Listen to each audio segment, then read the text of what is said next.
নমস্কার, হেসেল রোজগারে আপনাদের স্বাগত। আজ বানাবো পনিরের একটা রেসিপি, পনির মাখানওয়ালা। রেস্টুরেন্টের থেকে আমরা পনির আনি, কিন্তু কত সহজে রেস্টুরেন্টের মতন পনির বানানো যায় চলুন আপনাদের সাথে শেয়ার করি। এখানে আমি 600 গ্রাম পনির নিয়েছি। পনিরগুলোকে কিউব আকারে কেটে সেটা নুন জলে ভিজিয়ে রেখেছি। 10 থেকে 15 মিনিট নুন জলে ভেজালেই হবে।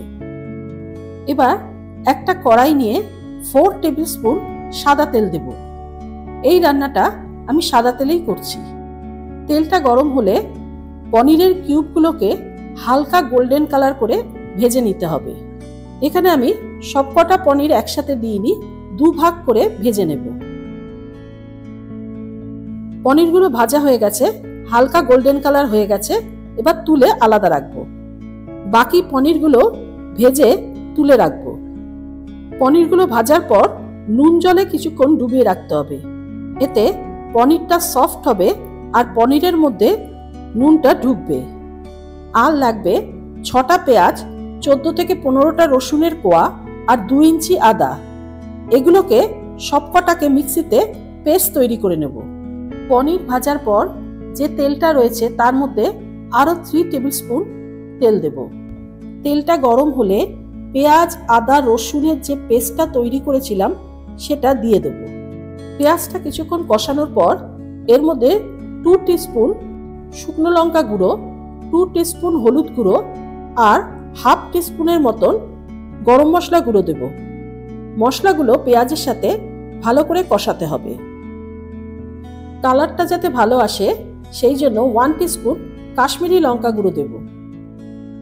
মশলাটা কিছুক্ষণ কষানোর পর এর মধ্যে 1.5 কাপ টমেটো পিউরি দেব।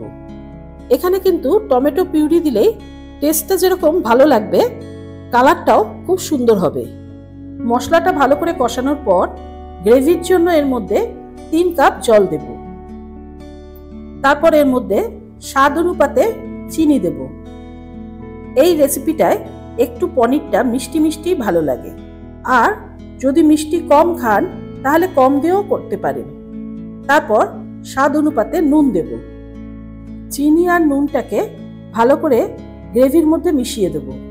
গ্রেভিটা যখন ফুটে উঠবে তখন এতে 1 কাপ ফ্রেশ ক্রিম দেব। এই সময় গ্যাসের ফ্লেমটা কিন্তু লোতে রাখতে হবে। তারপর গ্রেভির মধ্যে 20 থেকে 25 গ্রাম বাটার দিয়ে দেব।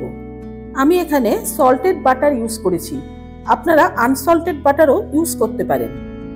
সল্টেড বাটার দিলে নুনটা বুঝে দিতে হবে। তারপর এর মধ্যে 3 টেবিল স্পুন কাসুরি মেথি দেব। সবকিছু গ্রেভিটার সাথে ভালো করে মিশিয়ে দিতে হবে। গ্রেভিটা যখন ফুটে উঠবে এর মধ্যে ভেজে রাখা পনিরের পিসগুলো দিয়ে দেব। পনির দেওয়ার পর গ্রেভিটার সাথে ভালো করে ফোটাতে হবে। গ্রেভিটা অনেকটা ঘন হয়ে এসছে, এবার গ্যাসটা বন্ধ করব। আমার পনির মাখানওয়ালা সার্ভের জন্য তৈরি। রুটি, নান, পরোটা বা পোলাওয়ের সাথে এটা অসম্ভব ভালো লাগে। এইভাবে পনিরটা তৈরি করে দেখুন, আপনার রেস্টুরেন্টের থেকে কোনো অংশে কম মনে হবে না। রেস্টুরেন্টের থেকে অনেক কম খরচায় আপনি বাড়িতে এটা তৈরি করে নিতে পারেন।